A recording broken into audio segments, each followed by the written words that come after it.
Hello, everybody. I thought I would give a very cursory overview and esoteric analysis of the new movie Alien Romulus. The first thing I'd like to state is that I have broke down the second movie in the series, Aliens, by James Cameron, on multiple occasions, one in an essay that is on my website, and two on the End Evil podcast with Chris Jansen, where we took a deep dive into the symbolism of aliens. And I highly recommend anybody interested in the deeper and real critical importance of this film's allegory to check those out on my channel. You can also find those at seedtruth.com. So the first thing I want to start out with today is I want to start out with the ship. I guess I should say this. I'm not going to do a full analysis like I normally do. That will be coming in the future after I'm done with the essay on this film. This is just going to be talking about specific things that I spotted. Obviously, I've only seen the movie once. So I'm going to talk about all the ship's names and the movie name Romulus and its correlative meaning in mythology and history. So pretty much the premise is that you have these young kids who are working in the mines for Weyland-Yutani, and it shows this overarching dystopia world run by corporations, which we know that is pretty much just another form of a coercive state and coercive government, but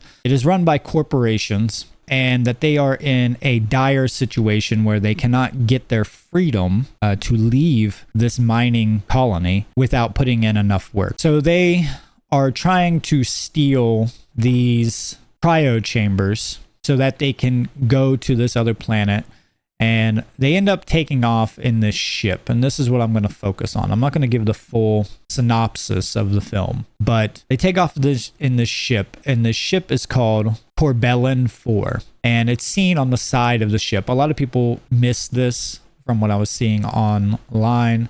It was hard for me to find any kind of images of this, and it was still very difficult because the movie just got released, obviously. The name Corbellin has its ancient roots in two different contexts. One is the Hebrew word, and it literally means offering or sacrifice to the god. This word is rooted in the name Corbin, which, if anybody is familiar with the fifth element, you have Corbin Dallas in the fifth element. The term Corbin is mentioned in the Hebrew Bible and the New Testament as a gift dedicated to religious service, often in context of temple offerings. If you take it back even further in the Hebrew language, you have Quarab, I believe is how it's pronounced, and its meaning is to draw near or to approach, emphasizing the idea of bringing something close to the divine as an act of worship or devotion. In Christianity and Jewish context, Corbin symbolizes something set apart or consecrated for spiritual purpose. While it is originally referred to offerings in religious sense, in some cultures it has evolved into a personal name with symbolic meaning related to dedication and sacrifice. So going off of this etymological definition of the word, we can see that the protagonists or the crew of the Corbellin are intended to be the sacrifice to what Weyland-Yutani has seen as a divine, perfect creature. We find this in Alien 1 as well, where Ash, the synthetic on board, states, "You still don't understand what you're dealing with, do you? Perfect organism."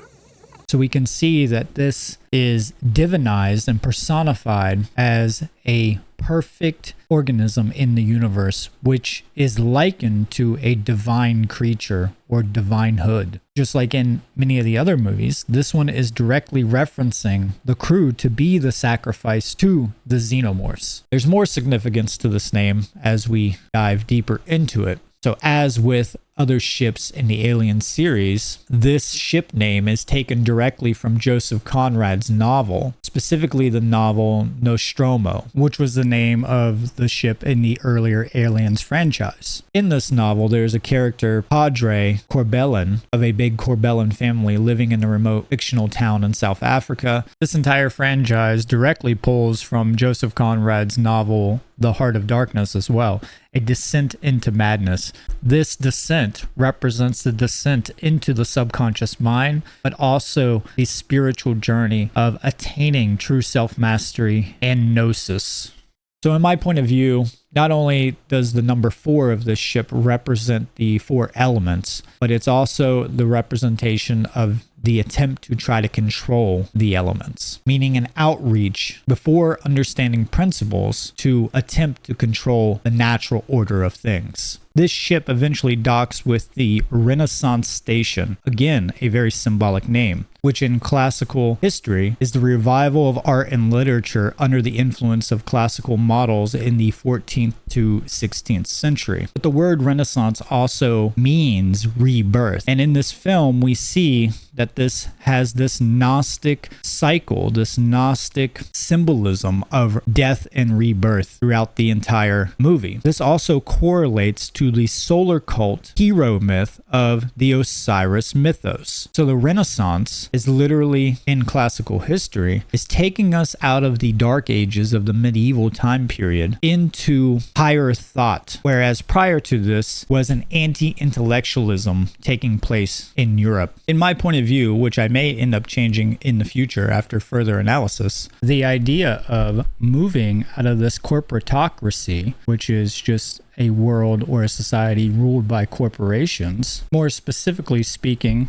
about leaving the slave colonies owned by Weyland-Yutani, and this process of docking with the Renaissance invokes this ancient symbolism of a Gnostic and Egyptian hero mythos about moving out of anti-intellectualism into intellectualism or intelligence, is the push forward into what we consider to be a new enlightenment or a new birth. But in doing so, they have to face the reality of the natural order, or what I would depict as natural law, the consequences of our behaviors. We can find the Gnostic cosmology integrated into all of the Alien franchise. Gnosticism at its core is the belief that our world is a false reality created by malevolent or ignorant forces, often called demiurge.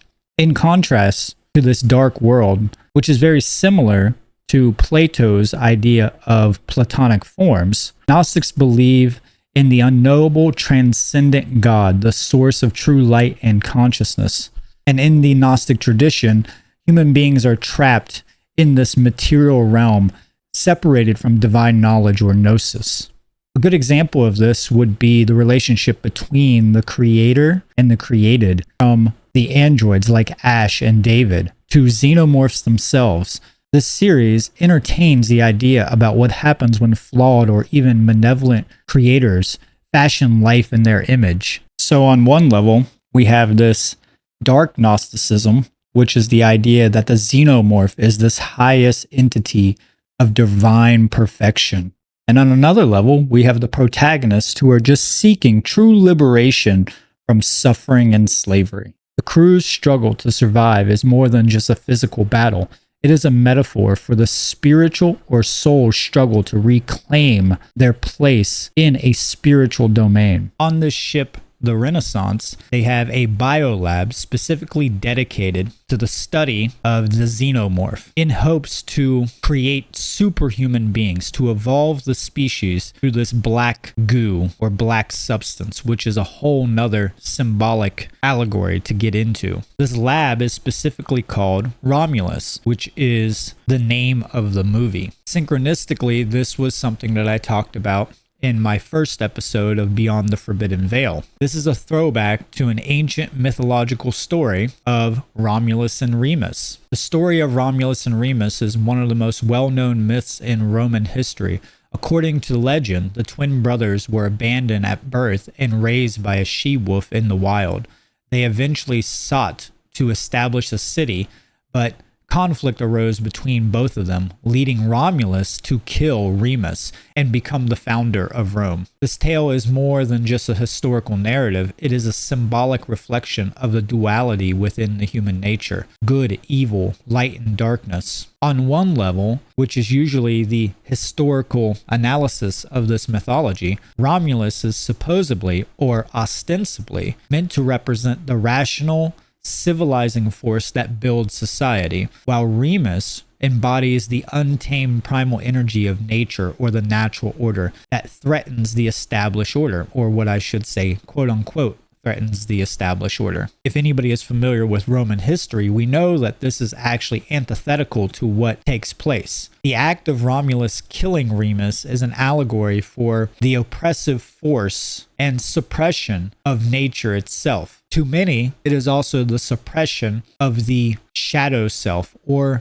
aspects of our human psyche that we deem unfit for civilization. I believe that the directors and writers of this film were trying to imply that the Xenomorphs represent the wild, untamed, chaotic forces of nature, and that to rise into civilization, to rise into a new order, one must kill that part of ourselves, which is a mirror of the ostensible allegory of Romulus and Remus. But this movie also is suggesting that the suppression of chaos is never absolute, only temporarily achieved before the wild forces resurface again, thus giving us the tension and the terror in our film. I will elaborate on my understanding of this mythology and give you a different take on it at the end of this little breakdown. This movie also reflects the idea of the Lupercalia ritual of the wild. This ritual was celebrated on February 15th, and it was a day where the individuals of Rome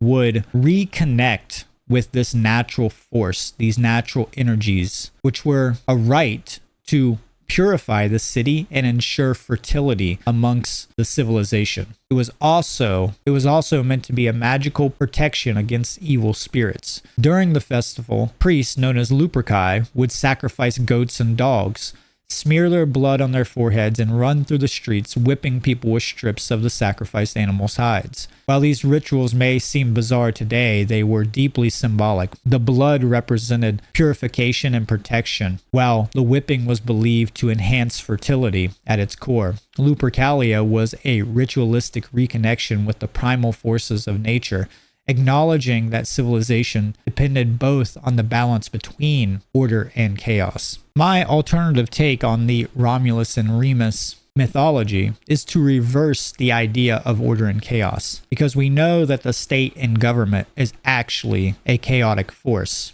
whereas we are taught that Romulus represents order and civilization, but there is nothing civilized within a state. And this reflects into the movie of the Biolab, which is created by Weyland-Yutani, which does represents the overreaching power and the dogmatic authority who try to weaponize and create bioweapons, not only out of the humans, but out of the Xenomorphs as well. And by doing so, we suffer the natural law consequences where nature ends up attempting to teach us a lesson. The idea of Remus and Romulus being raised by a she-wolf is connected to the earth and nature, symbolizing harmony with the natural order. Although Remus may represent some wild part of our psyche, it also represents the balance and rhythm that comes with living in alignment with natural laws. Romulus, on the other hand, represents the chaos disguised as order, and by slaying his brother, he imposes control through domination, severing the organic flow of life and replacing it with a rigid, authoritarian system of power. True chaos isn't wilderness. It is the forced, coercive structures that disconnect us from our true nature. This is how I think the story and mythology of Romulus and Remus should be interpreted. Although in the movie, it is very clear that what they are depicting is that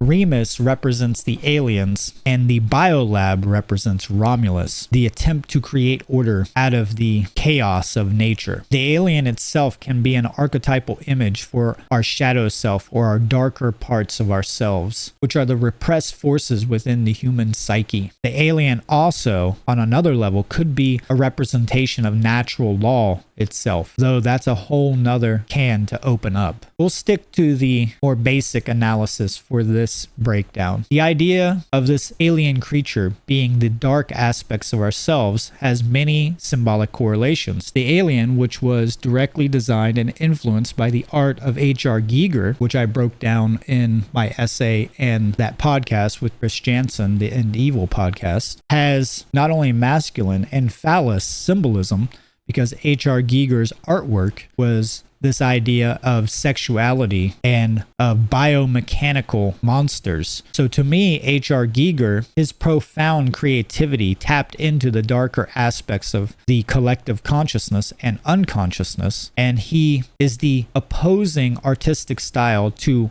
Alex Gray, who has more of a bright idea of spirituality, whereas H.R. Giger brings about this idea of the darker aspects of the nature of our psyche. The alien obviously has very phallic connotations, especially with the penetrating phallus tongue and the phallus-shaped head. But it also correlates to the triune brain, which I've spoken on many times, and it relates directly to the reptilian complex, or the base of the brain, the cerebellum. So it represents this pure instinctual idea of survival, fight and flight. It has no emotions. It is cold.